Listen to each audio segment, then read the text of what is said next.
Bonjour et bienvenue dans le ministère de la préparation de l'épouse de Jésus-Christ, un ministère qui est basé sur la repentance et la sanctification, ce qui n'est pas très populaire, mais qui, dans ces temps, retrouve un regain de popularité. Le but ici de cette vidéo, c'est de parler du coronavirus, mais surtout le coronavirus en tant qu'une opportunité de Dieu pour faire le point de situation. Faire un point de situation, amen. Oui, c'est une opportunité que Dieu utilise. Certes, il y a la peur, il y a l'hystérie, il y a de la panique, il y a des morts, etc. Mais tout ça, ça nous force aujourd'hui à nous poser un peu et à réfléchir. Et je l'ai déjà dit dans une autre vidéo, ce qui m'interpelle aujourd'hui, c'est pourquoi tout le monde s'émeut-il aujourd'hui alors qu'on ne s'émeut pas, on ne s'émeut pas lorsqu'il y a 15 000 enfants qui meurent de faim chaque jour, lorsqu'il y a 4-5 millions d'avortements par année, ou 10 millions, plus si on compte la globalité du monde entier, où on ne s'émeut pas pour tous les laissés pour compte de la mondialisation, des masses entières, des pays entiers qui sont pillés comme les pays d'Afrique.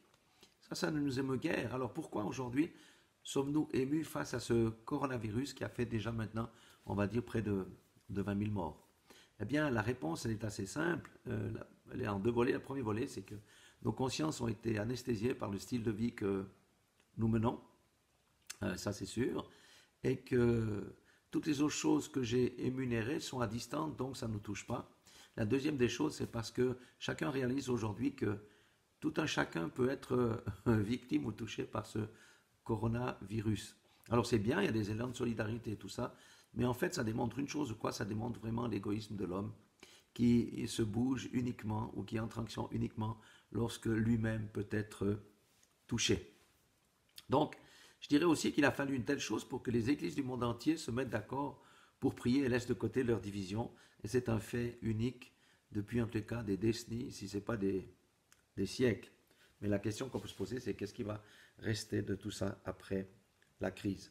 Alors, pourquoi me direz-vous que le Seigneur utilise ce temps-là comme une opportunité pour le royaume?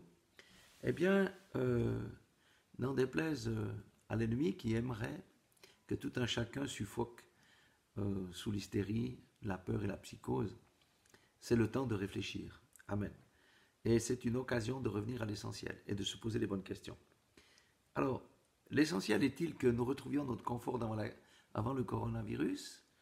Ou bien est-il de profiter pour réfléchir à un nouveau mode de vie, un nouveau mode d'organisation, ou encore de réfléchir à ce temps pour repenser notre économie, ou pour nous engager sérieusement dans une action pour sauver la planète? Eh bien, toutes ces questions sont importantes, mais ne sont pas essentielles. Amen.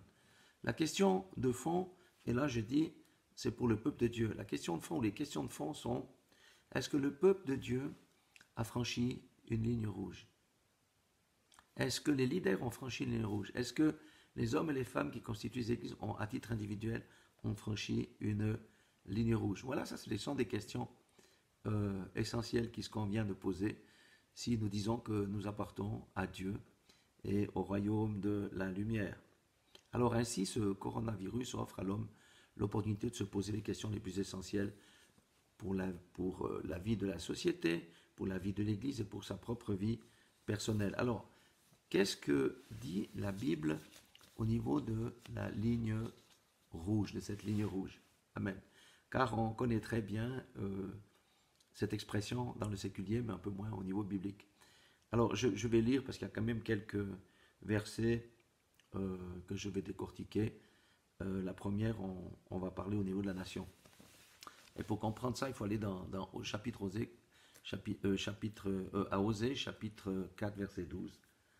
Et il est dit ceci: Mon peuple consulte son bois, et c'est son bâton qui lui parle, c'est car l'esprit de prostitution égare, et ils se prostituent loin de leur Dieu. Et ensuite, au chapitre 5, verset 4, il est dit: Leurs œuvres ne leur permettent pas de revenir à leur Dieu, parce que l'esprit de prostitution est au milieu d'eux, et parce qu'ils ne connaissent pas l'Éternel. Amen.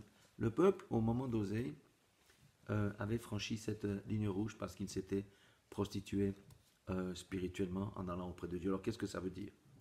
Ça veut dire qu'il y a un mélange de la religion, un mélange de la vérité avec les ténèbres. Un peu de Dieu, un peu de New Age, un peu de bouddhisme, un peu d'occultisme, notamment pour retrouver la guérison, un peu du monde en acceptant aussi les lois iniques de ce monde, l'avortement, le mariage pour tous et toutes ces choses. Est-ce que ce n'est pas quelque chose auquel on assiste aujourd'hui à une large échelle? C'est une bonne question. Nous voyons que la ligne rouge avait été franchise par le peuple de Dieu au temps d'Osée. Il y a eu des conséquences à ça. Ça, c'est la première des choses. En tant que nation, une nation peut franchir des lignes rouges facilement. Amen. Une nation. Et là, en l'occurrence, c'était la nation d'Israël, le peuple de Dieu.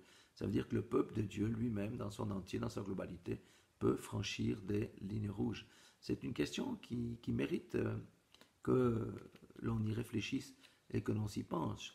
Où est-ce que le monde chrétien se trouve aujourd'hui? Proche de la ligne, loin de la ligne? Ou est-ce qu'on a dépassé la ligne? Et à l'intérieur du monde chrétien, il y a beaucoup de factions, il y a beaucoup de choses.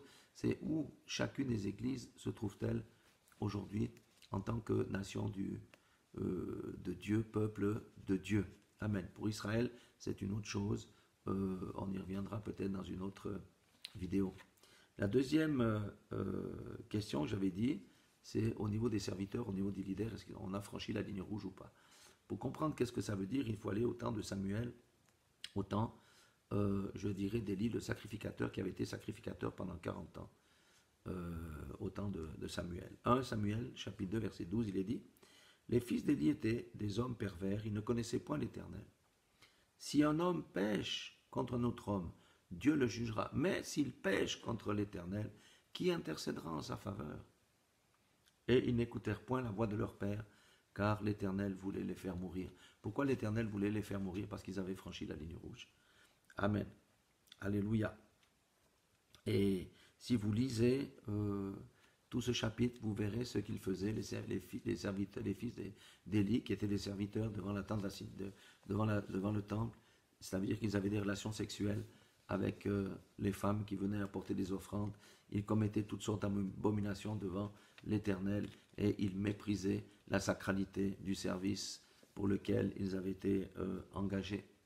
Et vous savez, Dieu les a jugés et Dieu commence toujours le jugement par sa propre maison. Et sa maison a été punie et Israël ensuite a connu de très très graves difficultés qui ont fini pour aller jusqu'à la destruction du temple et la déportation et toutes ces choses si l'on suit la Bible.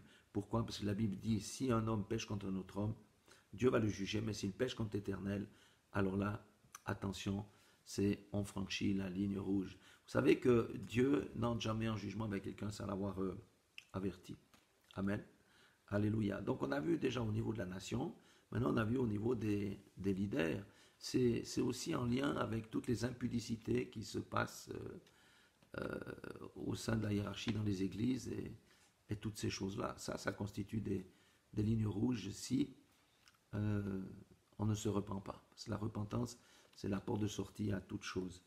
Et vous voyez, à l'époque, il y a eu des serviteurs qui ont profané, je vais dire, l'Éternel dans le service en combattant ces abominations.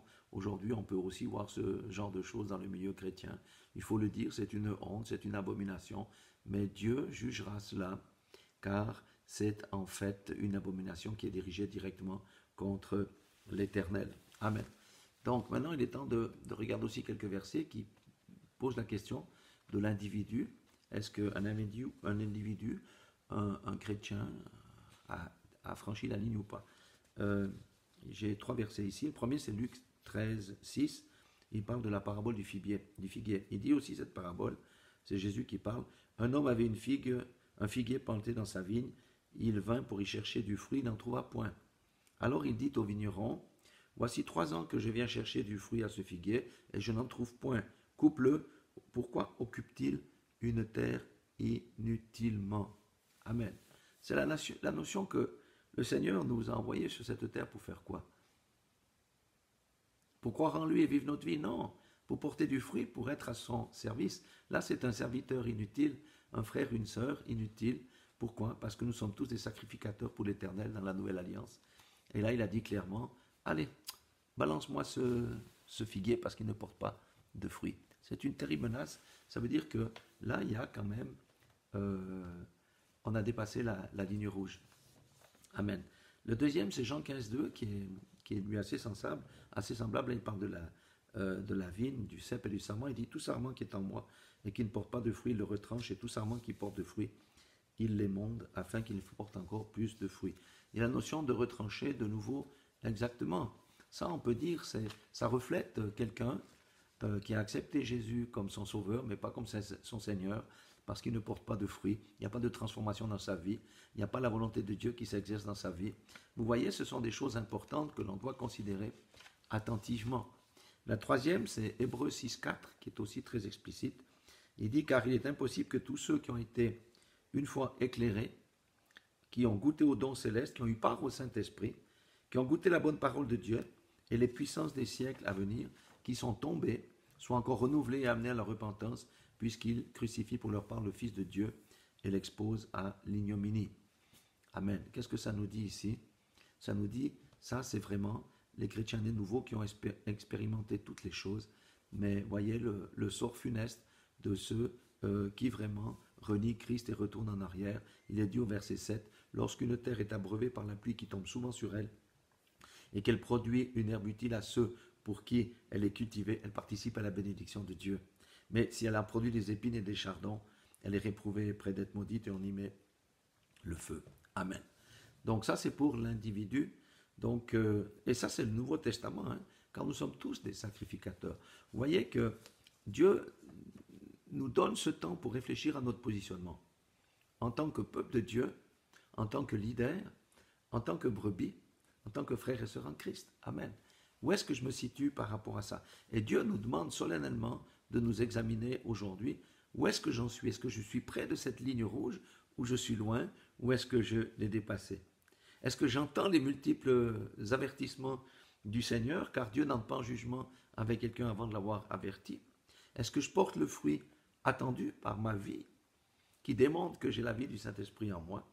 Et est-ce que la pluie est tombée sur moi ou tombe encore sur moi et qu'elle produit une bénédiction? C'est 4 questions qui sont adressées à l'ensemble du monde chrétien. Premièrement en tant que peuple, deuxièmement en tant que leader, troisièmement en tant que brebis. Amen.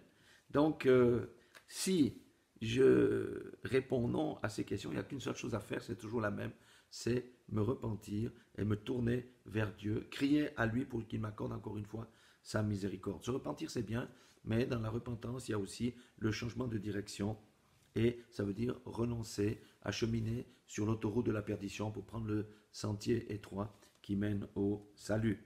Donc en fait, ce coronavirus est une opportunité extraordinaire à tout homme qui est donnée pour éviter de franchir la ligne rouge.